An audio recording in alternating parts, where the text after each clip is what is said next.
because I normally monitor what is going on in what is the trend in statistical machine learning field. And I realize that this particular topic is actually uh, the latest. A lot of people are working in this area now, and the area is very interesting, and that is the reason why I want to give more lecture on graphical lasso. So what you're going to see that we're going to be also doing on Friday is still going to be on graphical lasso, but this time around, how do we do it in R? How do we apply graphical lasso to mean variance portfolio optimization? Okay, that's going to be the focus on Friday. But today, we are still on graphical lasso. I want to provide more, you know, give you more illustration on that.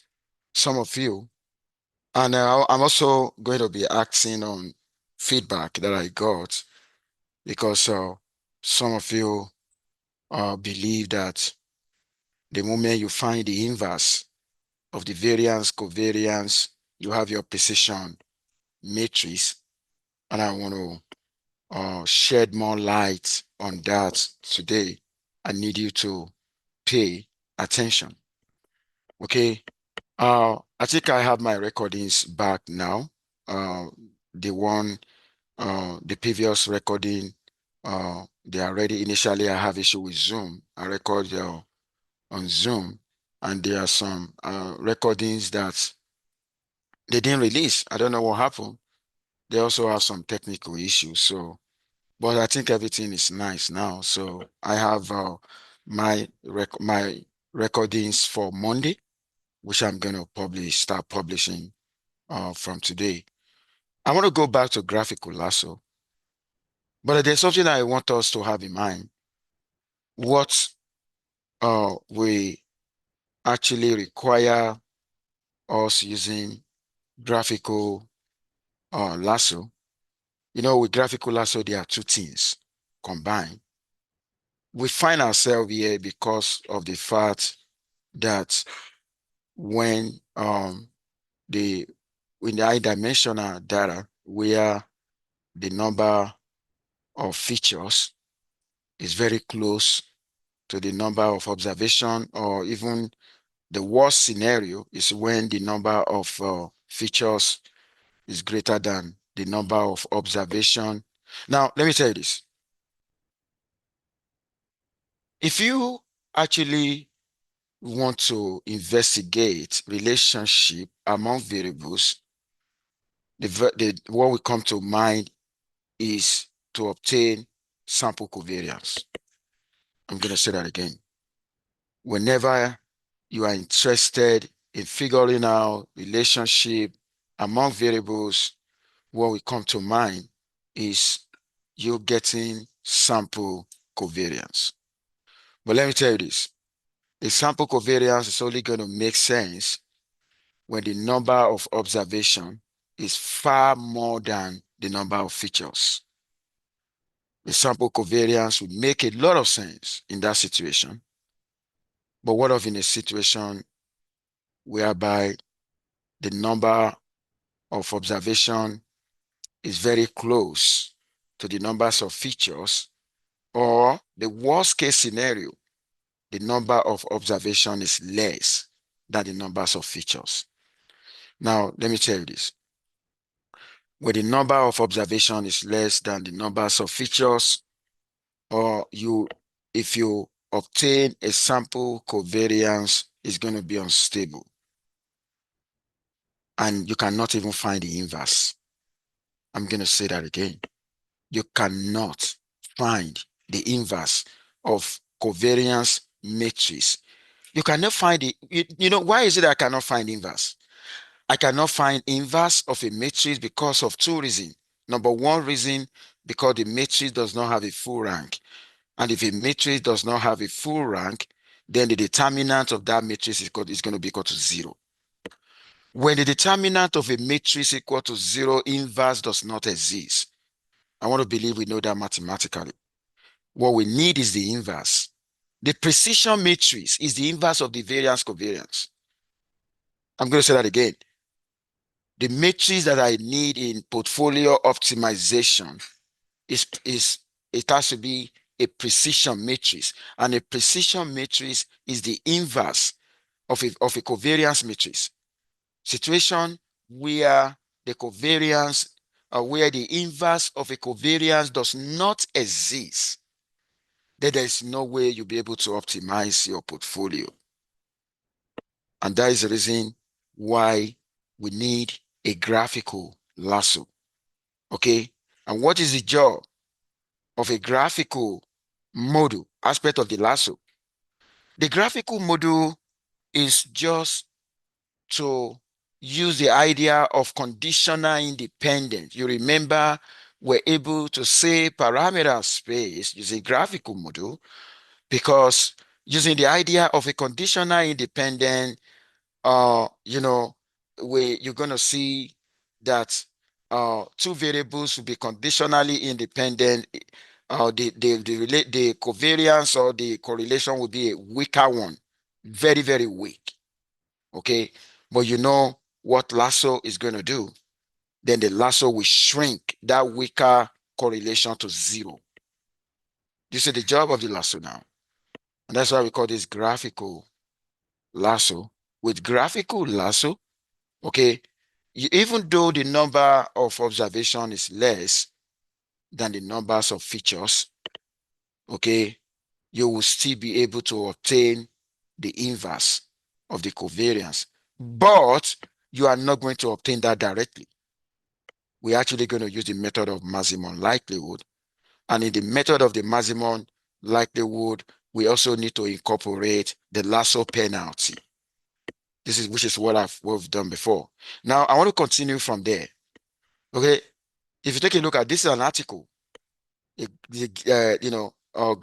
graphical lasso for learning sparse inverse. Look at that, sparsity. Do you know what's bringing sparsity? It is a lasso. When lasso shrink, the weaker relationship to 0 is going to make it to be sparse, which means initially what happened? It was dense. Does that make sense? Dense. You now want to sparse it. Okay, we sparse it with lasso. Okay. Now, you can see the objective, graphical model, graphical lasso, illustration, then numerical results. Okay, this is an article that I'm actually walking you through. But if you want to talk about graphical lasso, before I first start with the graphical models, I've already walked you through graphical models in this class. You have a graph that consists of nodes, right? And all those nodes are connected, right, by edge, right? Okay, we've done that in the class. And another thing I want you to understand, okay, these nodes, they are random variables. Because they are random variables, we can actually use idea of a probability distribution. Okay, we can assume a normal. We cannot assume a probability distribution if they are not random variable. So they are random variables. Okay. Now, the graph will give us understanding of the joint distribution. That will enable you to find the probability of the joint occurrence of assets, of variables. Okay.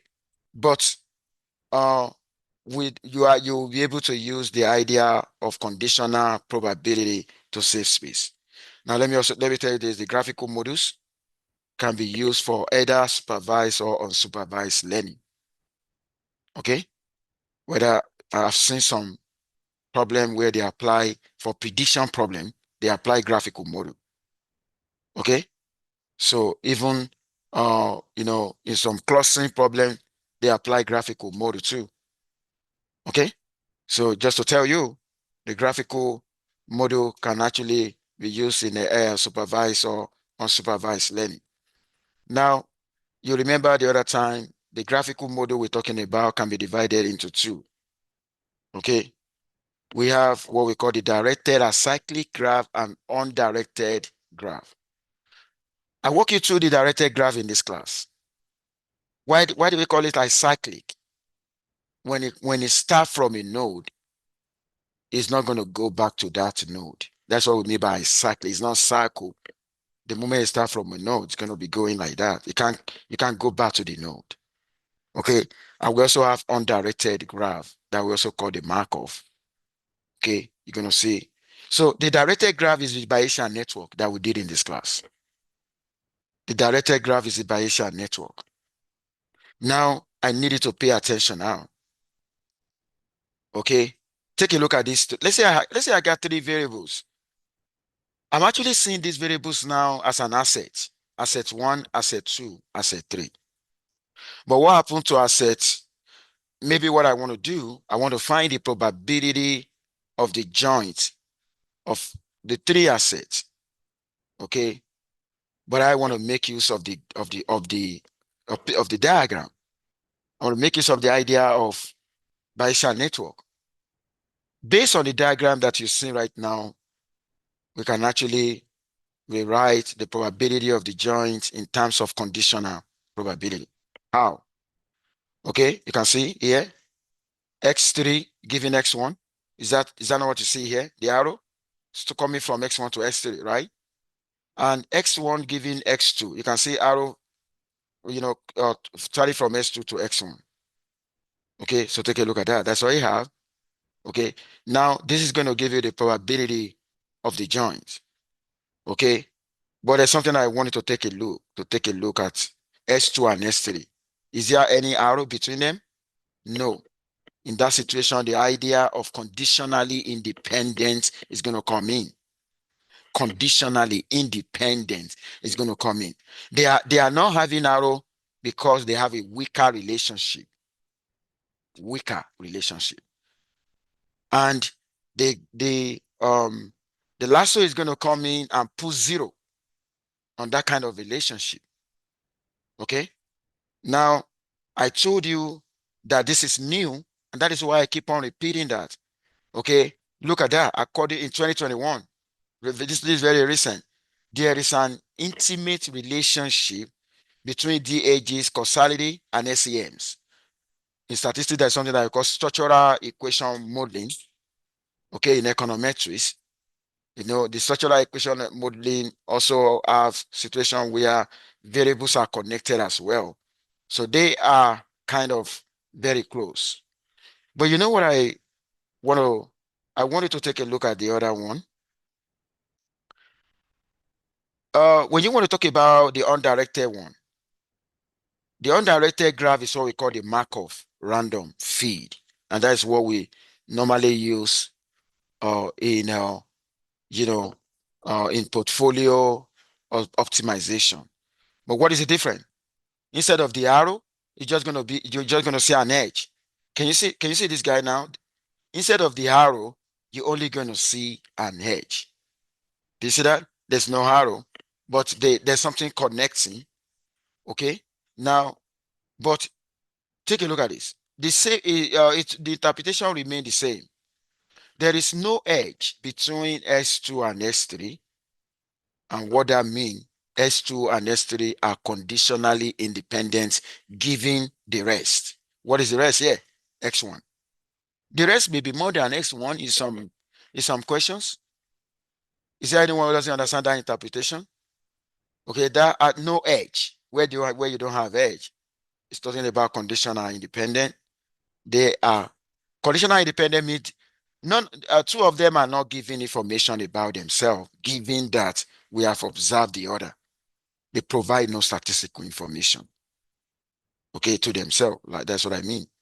Okay. Now I need you to pay attention. Now you now know what I want to do now. I want to consider Gaussian. If they are not random variables, I'm not going to use Gaussian. Because Gaussian is a probability distribution. So I want to go into I want to actually say that, okay, if I have assets, X1 of, this is not only using portfolio theory, also using genomics, where I'm working on different kind of genes that are connected. Each gene is a random variable. Okay. Now, do you know what I'm trying to say here? We have a random vector X. Now, X is a vector which is going to go from X1 to XP, and that will follow a multivariate number. You can see MP, right? Whenever you see MP, that's a multivariate number. That's a P. That P indicates the number of X, where the mean vector is 0 and the variance covariance, that's sign here. Now, I needed to pay attention now. If I have if I have three different assets, X1, S2, S3, and the three assets can be represented using this diagram that you see on the board. Okay. Do you know what I'm looking for? It's a precision matrix, right? That I'm looking for. It's going to be 3 by 3. What happened? You see where there's 0 and 0. Do you know why we have 0 and 0 there? That is 2, 3, 3, 2, right? Position 2, 3, 3, 2, which is talking about the S2 and S3 without an edge. But do you know why we have 0 there? It is LASSO that puts 0 there. LASSO. That's what puts 0 there. It shrink that to 0. Okay? Now, based on this structure now, that's what we have. Okay? Now, and look at what I said. I needed to pay attention. I think I said something here. I said, when you have 0 off diagonal, 0, you know, see that 0, that you say is off diagonal. Okay, entry of a precision. The precision is the inverse of the variance covariance. But this variance, the inverse of the variance covariance, we got this not by getting the inverse of the sample covariance. I just wanted to know that. Let me tell you this. If the number of observation is far more than the numbers of features, then you can get your precision matrix by just finding the inverse of the sample covariance. Because in that situation, the sample covariance will be stable. But what I'm trying to tell you, the sample covariance will be unstable if the number of features is more than the numbers of observation, or they are very close. We can't trust that. Okay. Now, I want to go into how do we get precision estimation now? How do we get precision matrix? Let me tell you this. There are two ways. The first way is to, if you want to get a precision matrix, what do I mean by precision matrix? Precision matrix is getting the inverse of the variance covariance. Now, what I'm trying to tell you now is when the number of observation is far more than the numbers of features, it is very easy for you to get your precision matrix. The very first thing you do, get a sample covariance, after which you find the inverse. Of course, the inverse will exist, right? Because why is the inverse existing? Because you're going to have a full rank. Okay, when you get a full rank, you are never going to have, the matrix is not going to be singular. Okay, the determinant will not be 0. And the moment the determinant is not 0, you will be able to get inverse. But what if in a situation whereby the number of observation is less than the numbers of features? Then in that situation, you will not be able to get the inverse of the variance covariance, because the determinant is going to be 0. And the reason why determinant is 0 is because it doesn't have a full rank. Okay, then we're going to use the method of maximum likelihood to be able to achieve that. Now, if I want to use the method of maximum likelihood, using the method of maximum likelihood, I need to know the probability distribution of my random variable.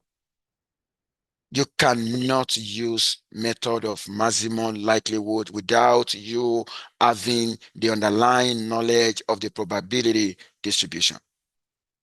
Does that make sense to everyone? Okay, now, if this guy now is a multivariate number, we believe that all the assets the jointly normally distributed. That's what you have here, right? Okay. You have your data X. Okay. Then the likelihood is just going to be the joint, PDF, right? F of X raised to the power n. What I use, and I told you the other time, because this guy is going to be multiplicative in nature. If I want to optimize a multiplicative function, that will be complicated. And what we normally do is to introduce a log. Introducing the logarithm, we actually make us to have a simplified expression that will be additive in nature. I just wanted to take note of that.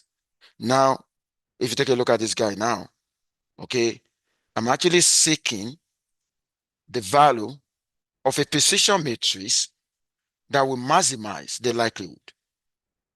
And this is the expression here. The log det theta. Don't forget, what am I looking for? I'm looking for theta. But which means theta is going to be my parameter here. But do you know how I know this already? What is S? S is the sample covariance that I compute from the data. Don't forget, the sample covariance that I compute from data is unstable when the population, when the numbers of features is very large.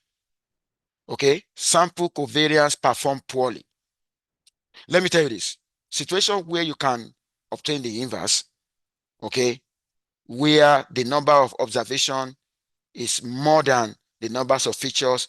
But let me tell you this, if the numbers of, even though the number of observation is more than the numbers of features, if they are very close, the sample covariance that you get is still going to be unstable. That's what I mean. Okay. And that's what I mean by it should perform poorly. Well, okay. And thus, it is reasonable to impose a structure on that we assume that they are sparse. And that sparsity now is to be able to benefit from graphical model, from the idea of graphical model, so that those variables that have a weaker relationship, okay, that are conditionally independent, then the lasso is actually going to shrink them to zero. And that was why, the theta ij here, the theta ij here is a particular element in the precision matrix. Does that make sense? If you don't understand, please ask question, okay? Now, I want to go into high-dimensional precision, high-dimensional precision matrix now. Okay, high-dimensional precision estimation. Now, let me tell you this. In literature, we got two main approach use. Okay, at times we use a regression based or the neighborhood selection. I don't know whether you've heard about stepwise regression, forward, backward, even lasso regression.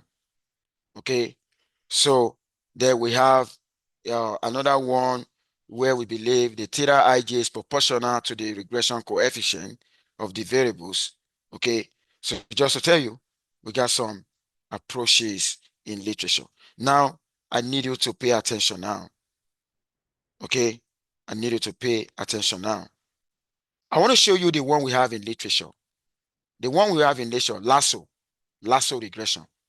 Here, there's no we did not combine graphical model. You know, the one we're doing, the one we're talking about is graphical lasso, right? But I want to tell you there is lasso alternative without graphical. Okay. If you take a look at this guy here, this is a lasso regression. This is an equation. If you take a look at this guy here, this is the sum of square error in a regression, this part. What are we adding? We're adding the LL1, where the lambda here is a turning parameter. When lambda equal to 0, then you are trying to say we don't need to sparse anything. Everything is fine. When lambda is very large, we need to sparse. But let me tell you the disadvantage of this. Oh my God. The disadvantage of this guy, it does not guarantee positive definite. In the matrix, in this one, there will be some that will be negative. We don't want negative. And that is why the idea of a graphical lasso is going to work. Because with a graphical lasso, okay, that can guarantee positive definite. You know what I mean by positive definite? Okay, in the precision matrix, none of the entries should be negative. But if you use conventional lasso, okay, the conventional lasso approach, okay, that doesn't guarantee positive definite. Okay, I just wanted to take note of that. And in that one we assume they are all connected. You know, in do you see anything? If you take a look at any of the picture, take a look at the picture, is there any conditional independent? No, all of them has an edge. The conventional lasso regression assume that they are all connected.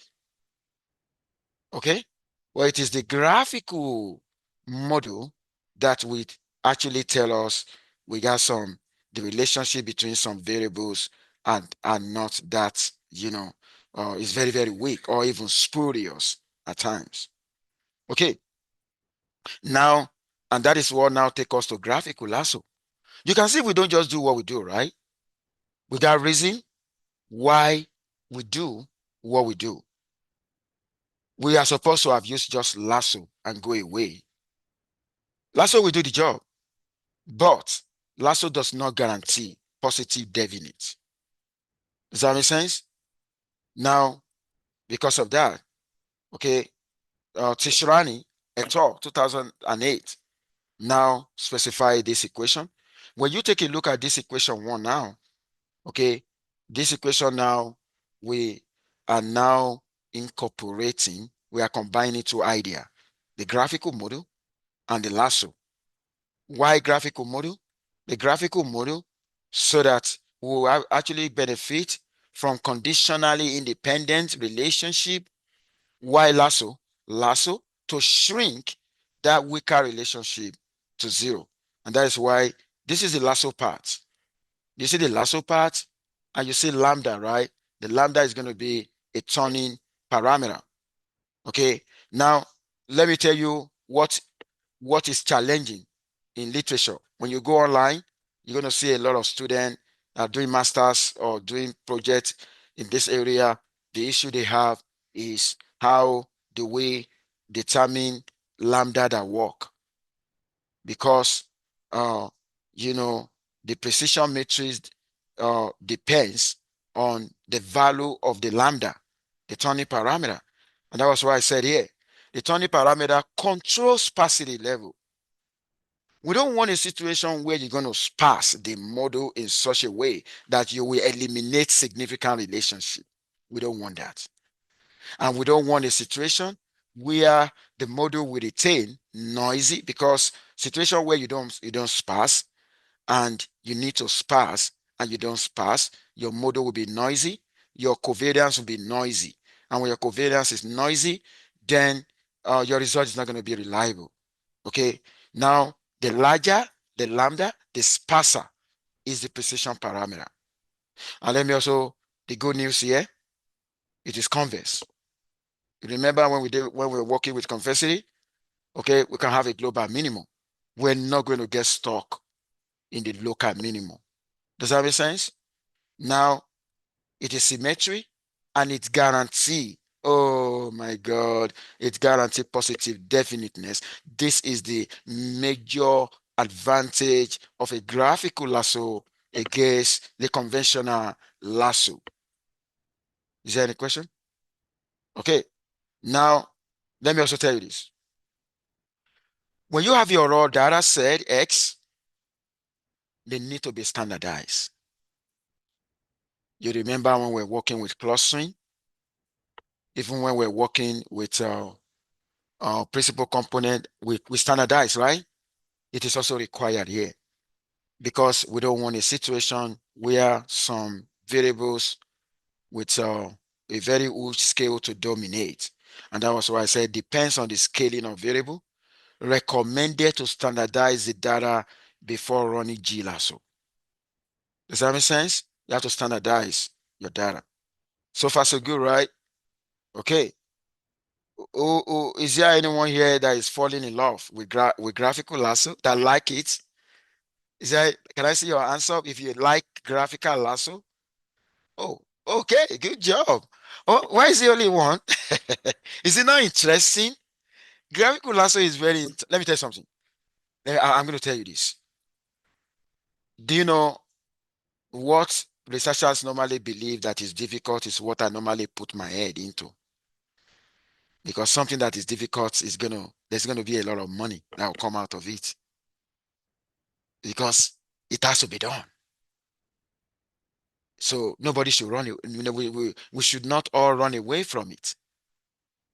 So working in this area, highly lucrative because it's very, very new. Okay. Now, now, the only thing that may be scaring people is a theoretical one. If you take a look at this now, but you shouldn't be scared because we're gonna make it some software. Okay. Now, if I want to estimate a precision parameter now, okay, after I get if for my precision parameter, I find the inverse of precision parameter again. If you look at equation 2 that we have here now, this is a way to minimize. W is just the inverse of the precision matrix. Then the lambda here is still the turning parameter and everything. So the only thing is that it took partition. I'm going to show you now. This is the way it operates. It partition, it's going to partition things into the W. The W that you see is partition them into 4 blocks. It's like partitioning the whole matrix into 4, but into 4 block, where the first one you have submatrix W11 has some matrix. W12 is a matrix on its own. W that and that. So if you take a look at what you are seeing here, it is based on the equation. Do you see that now? And what they are trying to tell you here, using all this equation is just for them to be able to derive what is going to be the W12, and for W12 to be that, what is going to be the beta. Okay. But you know what? You can skip all of that, because I know it's going to be kind of mathematical for you. So this is where I'm going. I quickly want to, okay, this is where I'm going now. Algorithm. It is very important. This is what is programmed into the software. But why do I want to show you what is programmed into the software? So that you'll be able to remodify, because we in research, we normally want to remodify because what is permanent in life is change. If you don't know what is programmed behind the scene, there is no way you'll be able to improve on what has been done. Does that make sense? Now, this is the algorithm. We start with the input. If you look at the input is your X data. After standardizing that, you get the sample covariance, right? Look at the step 2, sample covariance. Then we need a penalty parameter, lambda. Okay. Then you start the initialization. W, you want to get W is going to S plus lambda I. W is very easy to compute because what is my S? Sample covariance. What is I? I is an identity matrix. Does that make sense? Then we're going to repeat for J, we're going to repeat it for all the features from 1 to P. Then we solve, this is the algorithm. At the end of the day, what will be the output? You're going to have 2 forms of output, the precision matrix and W. The W is just the inverse of the precision matrix. So this is the algorithm. Now, since that is the algorithm,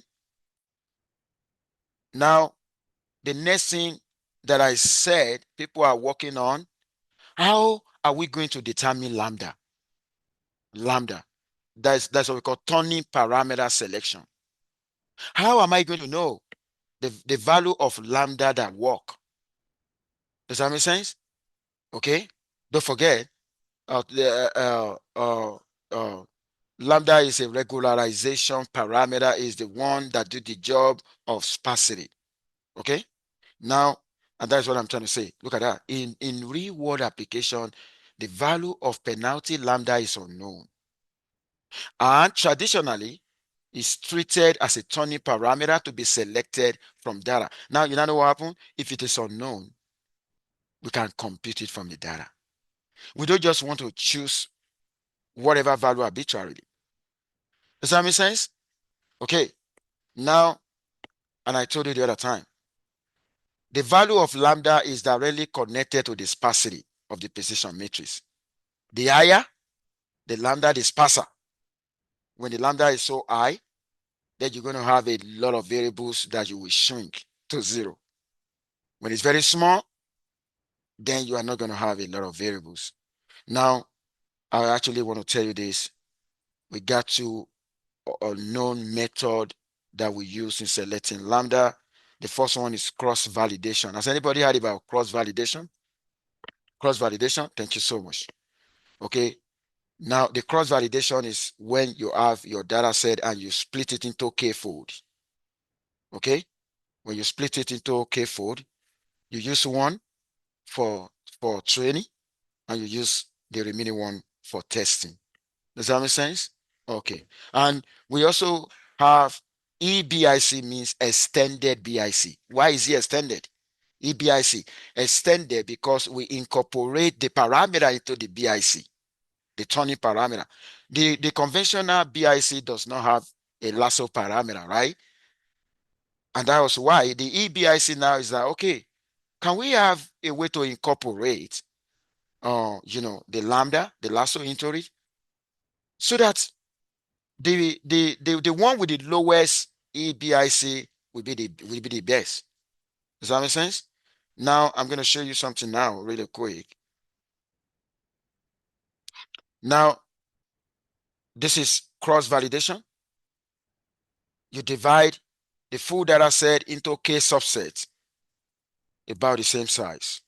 Okay, and that is going to be denoted by d raised to power v. I'm assuming we have v star from 1 to k. Don't forget k subset of data set. Okay, and after doing that, what you're going to do is you train. Okay, when you train, you are estimating um you know the precision matrix in line with some values of the lambda. And at the end of the day, this is, if you take a look at 7, okay, the 7, what you're trying, this is what we call the cross validation. Okay, if you take a look at that, that's what we call the cross validation, which means for each values of lambda you choose, okay, you want to be able to minimize that. Now you can also go by way of extended BIC. Now if I want to specify the extended BIC, without lasso, the BIC is just going to be, it's only going to be just this guy.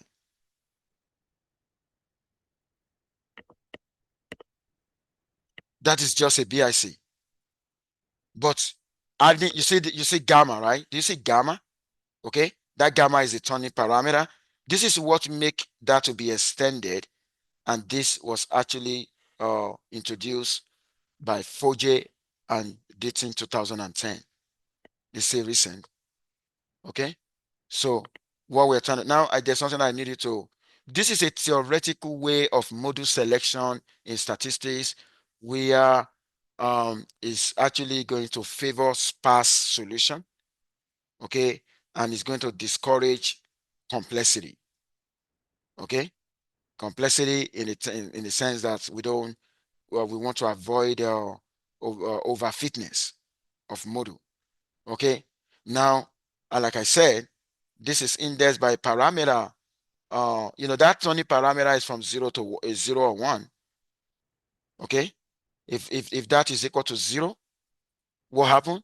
You're just referring to the conventional BIC. Okay, and of course we know it's not going to be equal to 0.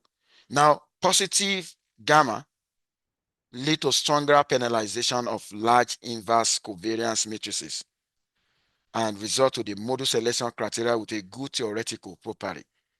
Okay, but let me tell you this. Some researchers, for the purpose of simulation, they normally choose the middle. What is the middle of 0 and 1? That's what tell me? 0.5, right? Now they choose the middle and they want to investigate something. Now I'm going to show you right now. Now, the part of what you're going to do in the lab on next week, you know, you know that there's no lab this week, no assignment. I wanted you guys to relax your brain. Okay, kind of relax your brain. You've done a lot of assignment. So now I need you to pay attention now. Do you know we can have a simulation study where we simulate data set, okay, and we can where the probability between the edge is 0.1. You know, if the probability between edge is 0.1, that is very small, right? Okay, that's very small, right? That's a weaker relationship, right? Okay. Now, why are we choosing? Can somebody tell me? Why do we choose the one with a weaker relationship for simulation? Why? Why not the stronger one? Why do we choose? You know, I said we simulate data from endos radiograph, where probability that there's an edge, the probability that in one of the relationship, there's so many variables connected. We're now trying to say at least there's going to be one particular edge where relationship is zero point 0.1. Why do you think we think so? Why are we incorporating that? Yeah.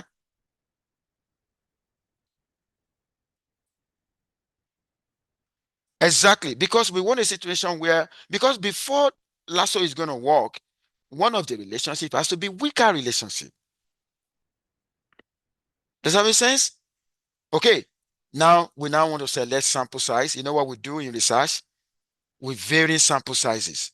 We want to know what happens when sample size is, for instance, when sample size is 50 and p equal to 100. Please, I needed to pay attention here. I'm still going to continue from here on Friday, but I just want four of us to use to listen now. I want to vary the sample size. I want to look at the behavior. When sample size is 50 and the p is 100, you can see in the first scenario, sample size is less, right? Now we want to see what happened. So what I'm going to show you is when you compute your sample covariance and you want to find the inverse, it's not going to exist. But when sample size is 150 and p equal to 100, they are still very close, even though the sample size is bigger, but the sample covariance is going to be unstable. Okay.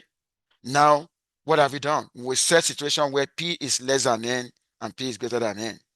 Then we each simulation setting is run over 20 repetitions. We want to have repetition. We don't just want to have just one. No, we want to have more than one. And that's so now I say each simulation setting is run over 20 repetition, and each data set was standardized. Don't forget, before implementing Glasso algorithm, you have to standardize the data. Now, like I said, all this my TA is going to walk you through in the lab. But I'm trying to show you something what you're going to see at the end of the day. That is a true precision matrix. The cross validation is going to come out. Okay. The cross validation is going to come out. The BIC. Like for instance, if you use the conventional BIC without the lasso, what happened? If I use the extended BIC, the one with lasso, what happened? So I'm going to walk you through all of this on Friday. But there's something I quickly wanted to say. I think the other professor wasted our time because he doesn't normally finish on time, but that's okay. So okay, this is where I'm going to explain this on Friday. Look at that. Okay. Which if I use cross validation, what decision did I take? If I use BIC, what decision did I take? If I use extended BIC, what decision did I take? I'm going to explain all of this on Friday. Okay, this is where I'm going to stop right now. And make sure you stay safe and have a